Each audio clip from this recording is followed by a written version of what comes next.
We don't care. Revanth Reddy గారు ఉంటాడా, ఇంకోడు పోతాడా, వీ డోంట్ కేర్.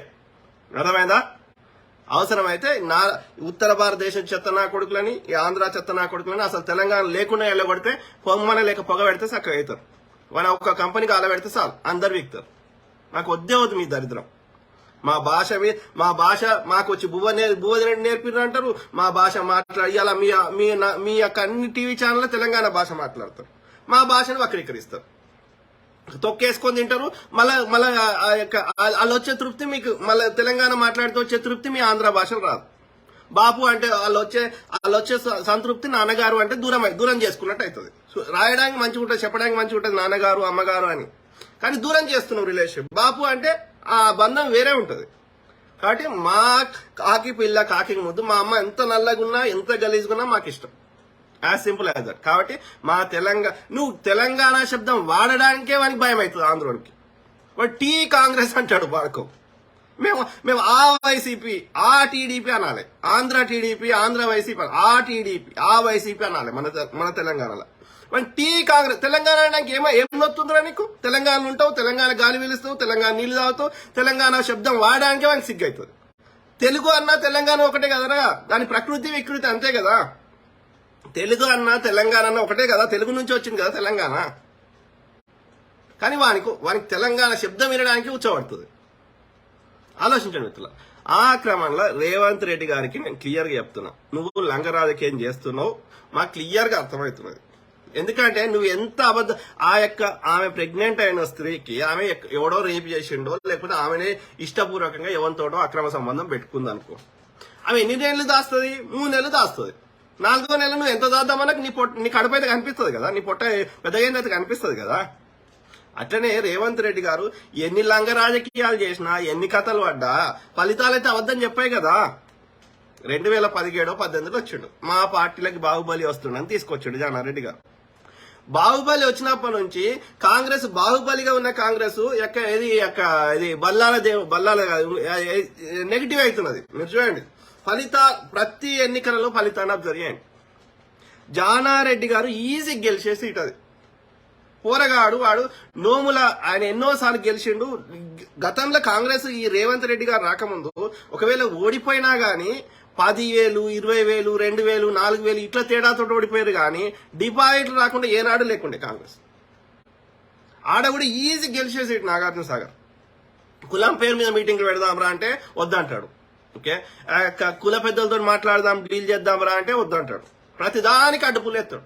ఒక 5 ఓట్లు కూడా ఎంత అయితే తగ్గించే ప్రయత్నం చేస్తాడు, కానీ రానియాడు. అప్పుడు ఎందుకు గొడవలు చేసిన? బీజేపీ వాళ్ళు లెక్కనే, బీజేపీ వాళ్ళు కుట్రనే. కాంగ్రెస్ అనే లొల్లులు చేస్తాడు. ఎందుకని గొడవలు చేస్తాడు? ఎందుకని కాంగ్రెస్ ప్రభుత్వం మీద చెడ్డ పేరు తెచ్చి దింపుదామని. ఇప్పుడు ఎందుకు గొడవలు చేస్తాడు? మతం పేరు మీద రెచ్చగొట్టి మన హిందువులకు థ్రెట్ వస్తుందని అభద్రతా భావాన్ని క్రియేట్ చేసి దాని ఓటు కింద మలుచుకుందామని. సేమ్ థింగ్ రేవంత్ రెడ్డి గారు అదే. అక్కడ ఎందుకు గుల్చిండు? ఉత్తమ్ గారు ఉన్నప్పుడు ఎందుకు ఆయనకు ఇప్పుడు కానీ అప్పుడు కానీ ఉత్తమ్ గారి మీద బురద చల్లుతాడు. ఈ ఉత్తమ్ గారు ఒక 1990లో 96లో ఎప్పుడో ఒకసారి ఓడిపోయాడు తప్ప ఇప్పటి వరకు ఏనాడు ఓటమి ఎరగడు. అక్కడి కోదాడ గాని హుజూర్ నగర్ లో గాని అక్కడి ప్రజలకు ఆయనకు అత్యంత ప్రేమ చేస్తారు వాళ్ళ కుటుంబాన్ని. ఉత్తమ్ పద్మావతి గారి కానీ ఉత్తమ్ కుమార్ రెడ్డి గారిని కానీ. ఓకే, ఆయనకు భారతదేశంలో కూడా అన్ని పార్టీలతోటి సత్సంబంధాలు ఉన్నాయి. ఆయన అందరి పార్టీల వాళ్ళు గౌరవిస్తారు. ఇవాళ వాజ్పేయి గారు ఉన్నారు. నేను కాంగ్రెస్ భావజాలం కావచ్చు, నాకు బీజేపీ భావజాలంతో నాకు భేదాలు ఉండవచ్చు, కానీ వాజ్పేయి గారిని ఒక వ్యక్తిగా గౌరవిస్తాను నేను.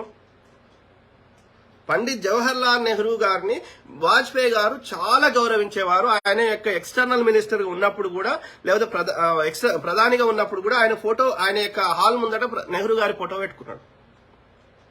కేవలం పార్లమెంట్ లో మాత్రమే వాళ్ళు యొక్క అంశాల మీద డిబేట్ చేసుకునేవారు. కానీ బయటకు వస్తే, బయట ఎయిర్పోర్ట్ లో కనబడ్డా లేకపోతే ఇంకా ఎక్కడైనా కనబడ్డా నమస్తే పెట్టుకుంటూ ఒకరిదొకరు ఆలింగనం చేసుకునేవారు, గౌరవించేవారు. సిద్ధాంతాల మీద కొట్లాడారు తప్ప అవసరమైతే ప్రతిపక్షము ప్రధాన పక్షము ఇద్దరు కొన్ని సందర్భాల్లో దేశం కోసం మంచి జరిగే విషయాల్లో సిద్ధాంతపరంగా విభేదాలు ఉన్నప్పటికీ సహకరించుకొని పెద్ద పెద్ద ప్రాజెక్టులు కానీ దేశానికి సేవ చేశారు. ఇట్లా ఉండే ఈ లంగ రాజకీయం చేయలే. బీజేపీ నరేంద్ర మోడీ అమిత్ షా వచ్చినాక బీజేపీ గలీజ్ అయింది. కానీ అంతకుముందు గింత అధ్వానం లేకుండే బీజేపీ. సుష్మా స్వరాజ్ గారు ఉన్నప్పుడు కానీ, వాజ్పేయి గారు ఉన్నప్పుడు కానీ ఇట్లా లేకుండే. అర్థమైందా? కాబట్టి మనము ప్రజల గురించి ఆలోచించాలి 24 అవర్స్. ప్రజలు మనల్ని నమ్మిండ్రు. ఇలా ప్రతిపక్షం గోలేంది, ప్రభుత్వాన్ని చక్కగా నడిపించాలి. ప్రభుత్వం గోలేంది, ప్రజలు కట్టిన ట్యాక్స్ డబ్బులు సద్వినియోగం. ఇద్దరి గోల్ ఒకటే ఉన్నప్పుడు అవసరాన్ని బట్టి అవసరాన్ని బట్టి అది శత్రువులు కాదు. వాళ్ళ గోల్ ఒకటే. వాళ్ళు ప్రజల సంక్షేమమే వాళ్ళ గోలు. ప్రజలు సద్వినియోగం చేయాలి. కాబట్టి అధికార పార్టీ వాడు చక్కగా పని చేయకపోతే వాడిని పని చేయించే బాధ్యత వీంది ఉంటుంది. ఒకవేళ వాడు సరిగ్గా పని చేయకపోతే వీనికి అవకాశం ఇస్తారు, వీడి చక్కగా పని చేయకపోతే వానికి ఇస్తారు. కానీ ఇద్దరు భిన్న గోల్ లేవు, డిఫరెంట్ గోల్స్ లేవు. ఇద్దరి గోలు ప్రజల సంక్షేమం, ప్రజలకు ఉద్యోగాలు ఇవ్వాలి, ప్రజలకు అభివృద్ధి చేయాలి, ప్రజల డబ్బులు సద్వినియోగం చేయాలి. గోల్స్ ఏమున్నప్పుడు నువ్వు శత్రువులు అంటేనేమో ఒకటి ఇడి దిక్కు లాగుతాడు, ఒకటి ఇంకో దిక్కు లాగుతాడు. కానీ ఇక్కడ అట్లా లేదు పరిస్థితి. మనకు కొన్ని విషయాల్లో అభిప్రాయ భేదాలు ఉన్నాయి సిద్ధాంతపరంగా, అంతవరకే ఉన్నాయి. కానీ గోల్ మాత్రం ప్రజల సంక్షేమం. అట్లాంటప్పుడు నువ్వు ఇట్లా ఈ లంగ రాజకీయం ఎందుకు చేయాలి? సో ఆ క్రమంలో రేవంత్ రెడ్డి గారు ఇవాళ ఉత్తమ్ గారిని దింపడానికి ఎన్ని రకాలుగా పార్టీకి నష్టం చేసిండు మీరు చూడండి. ఉత్తమ్ గారు ఇప్పటి వరకు ఎప్పుడు ఓడిపోనోడిని ఆయన మీద బురద కల్పిస్తాడు మళ్ళీ దాంతోటి ఇంకొంతోటి. కరెక్టా? ఇది సంస్కారమా? అంటే నువ్వు వచ్చింది ఎందుకోసం? కాంగ్రెస్ లో ఓటమి ఎరగని నాయకులను అందరూ నిలబడతా అంటే జగ్గారెడ్డికి రేవంత్ రెడ్డికి వాడది, దామోదర రాజ నరసింహకి రేవంత్ రెడ్డికి వాడది, ఉత్తమ్ కుమార్ గారికి రేవంత్ రెడ్డి గారికి వాడది, బట్టి గారికి రేవంత్ రెడ్డి గారికి వాడది, ఇంకో ఆయనకి ఆలేటి మహేశ్వర్ రెడ్డికి రేవంత్ రెడ్డికి వాడది, రాజగోపాల్ రెడ్డికి రేవంత్ రెడ్డికి వాడదు. ఇంతమంది తోటి ఉంటుంది నీ శత్రుత్వం ఉంటే ఒక్కరితో ఉంటుంది, ఇద్దరితో ఉంటుంది. డాక్టర్ శ్రవణ్ దాసోజ్కి రేవంత్ రెడ్డితో వాడదు. ఎందుకు వాడది? నువ్వు రాకముందు వీళ్ళందరూ ఉత్తమ్ గారి కింద ఒక టీం లెక్క పనిచేసారు, కాంగ్రెస్ కోసం కష్టపడ్డారు. కాంగ్రెస్ కొన్ని సందర్భాల్లో గెలిచింది, కొన్ని సందర్భాల్లో బార్డర్ లో చోడిపోయింది. కానీ 3000 ఓట్లు అయితే ఏనాడు రాలే కదా. నువ్వు చెప్పిన లాజికే కరెక్ట్ అనుకుంది. రేవంత్ రెడ్డి గారు మంచోడు, నిజంగా కాంగ్రెస్ కోసం కష్టపడుతుండు అని అనుకుంటే ఒక్క దగ్గర మనకి ఒక కనీసం గెలవకున్నా సరే బార్డర్లను రావాలి కదా. ఇప్పుడు హుజూర్ నగర్ లో ఉత్తమ్ గారు కంటిన్యూస్ గెలుచుకుంటూ వచ్చారు. ఆయన ఎంపీ అయినాక ఆయన భార్యకి ఇస్తే కూడా తక్కువేం రాలేదు, 60,000 ఓట్లు ఎన్నో వచ్చినాయి. జానారెడ్డి గారు ఒక 10-19,000 ఓట్ల తేడంటూ ఓడిపోయారు.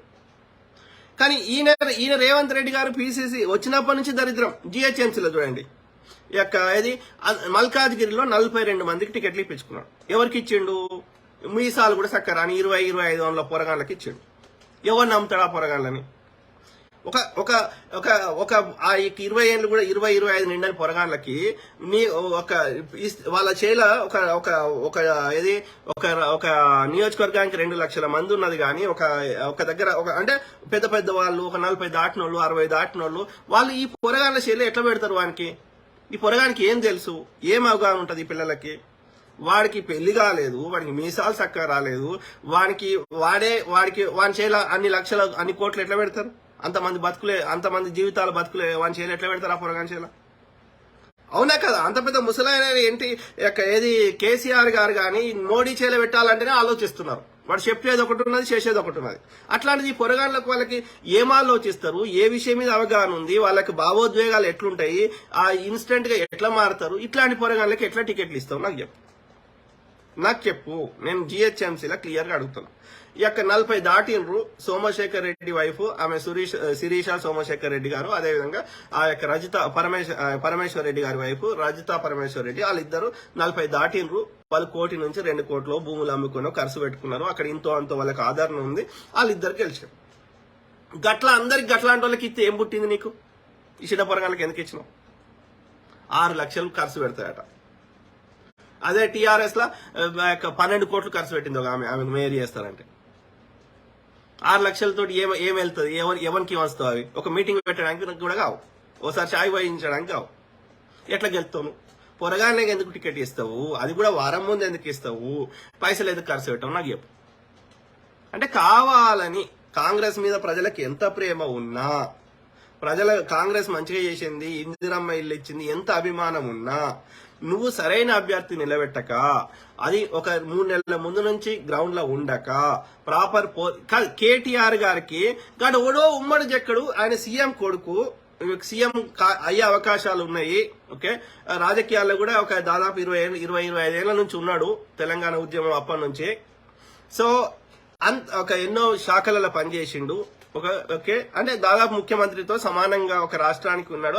ఆయన ఒక 1000 కోట్లు రిలీజ్ చేయించగలిగే శక్తి ఉన్నది, ప్రభుత్వంలో పట్టు ఉన్నది. అట్లాంటి వ్యక్తి చిన్న చిన్న కార్యకర్తలకి, చిన్న చిన్న కింది స్థాయి నాయకులకి కాల్ చేసి అన్న ఏదైనా ఉంటే చూసుకుందాం, మా పార్టీలకు రా అని అడగాల్సిన అవసరం ఏమొచ్చింది కేటీఆర్ గారికి? అంటే ఆయన గెలిపించుకోవాలని ఎంత తహతహ పడ్డాడో మనం మునుగోడు ఎన్నికలలో చూసినాం. అట్లా రేవంత్ రెడ్డి గారు ఒక్కరికి ఫోన్ చేసి కనుక్కున్నది, ఆయనకు ఫోన్ చేస్తే కూడా ఆయన అవైలబుల్ ఉంటాడు. అర్థమైందా?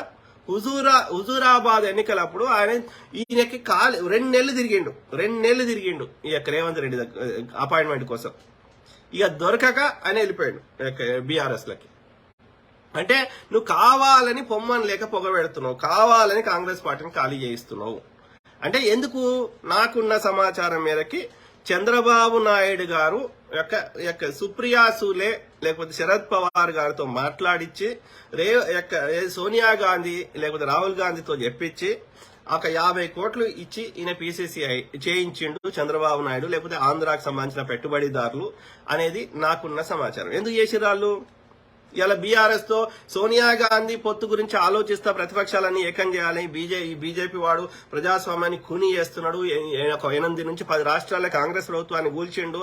రాహుల్ గాంధీని ప్రశ్నిస్తే అదానికి ఇన్ని కోట్లు దేశ సంపద ఖర్చు పెడుతున్నారా, అలా 20,000 కోట్లు ఎక్కడిరా, జాయింట్ పార్లమెంటరీ కమిటీ ఎయిరా అంటే ఏది తప్పుడు కోర్టు ద్వారా తప్పుడు కేసులు తప్పుడు నిర్ణయాలు ఇప్పించి జైల్లో పెట్టే ప్రయత్నం చేస్తుంటే, ప్రజాస్వామ్యాన్ని కూని చేస్తుంటే అన్ని పార్టీలు బాధపడుతున్నాయి. భారతదేశంలో ఉన్న అన్ని 1 leader 1 nation 1 policy, 1 nation 1 leader, 1 nation 1 party అనే సిద్ధాంతం మీద, 1 నేషన్ 1 లాంగ్వేజ్ అనే సిద్ధాంతం మీద ఏ పార్టీ కూడా ప్రతిపక్షము, డెమోక్రసీ, ప్రజలు ఎన్నుకోవడము, ప్రజలకు 2 ఆప్షన్స్ ఉండడం, ఈ వ్యవస్థను మొత్తం చంపేసే ప్రయత్నం చేస్తుంటే, ఆమె అన్ని పార్టీలు కొట్లాడుతుంటే ఏది ఆ క్రమంలో ఈ రేవంత్ రెడ్డి మనం ఏం ఆలోచిస్తాం? కాంగ్రెస్ రావాలని ఆలోచిస్తున్నాం.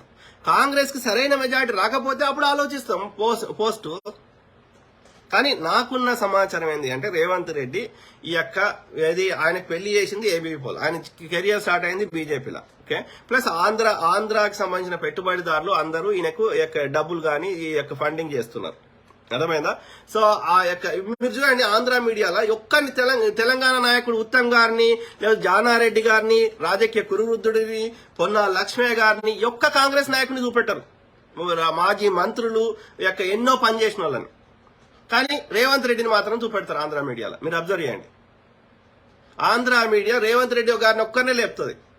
పొన్నాల లక్ష్మి గారు మాజీ పీసీసీ, అదేవిధంగా మంత్రిగా పనిచేసిండు, భారీ నీటిపారుదల శాఖ మంత్రి, ఐటీ శాఖ మంత్రి, ప్రతి సబ్జెక్ట్ మీద నాలెడ్జ్ ఉంది, అమెరికా వాడు పిలిచి ఎన్నో అవార్డులు ఇచ్చిండు. కానీ ఆంధ్ర మీడియా చూపెట్టదు, ఉత్తమ్ గారిని చూపెట్టదు. చూపెట్టినా వాళ్ళు శత్రువు లెక్క చూపెడుతుంది. కానీ కాంగ్రెస్ పార్టీ యొక్క నిర్ణయం తీసుకునే నేతలు, కాంగ్రెస్ పార్టీ కోసం వాళ్ళ జీవితాలు అర్పించారు అట్లా చూపెట్టదు. సీనియర్ నాయకులంతా చెడ్డ వాళ్ళు అన్నట్టు చూపెడుతుంది. అంటే అర్థం చేసుకోండి దయచేసి ఇక్కడ. హాయ్ ఫ్రెండ్స్, మా టుడే టుమారో యూట్యూబ్ ఛానల్ చూస్తున్నందుకు చాలా థ్యాంక్స్. మరిన్ని లేటెస్ట్ వీడియోస్ కోసం వెంటనే సబ్స్క్రైబ్ చేయండి. అలాగే ఈ బెల్ ని కూడా రింగ్ చేసేయండి. మా నోటిఫికేషన్స్ అన్ని మీ మొబైల్లో వస్తాయి. అలాగే మా వీడియోస్ మీకు నచ్చితే లైక్ చేయండి, షేర్ చేయండి, నచ్చకపోతే కామెంట్ చేయండి.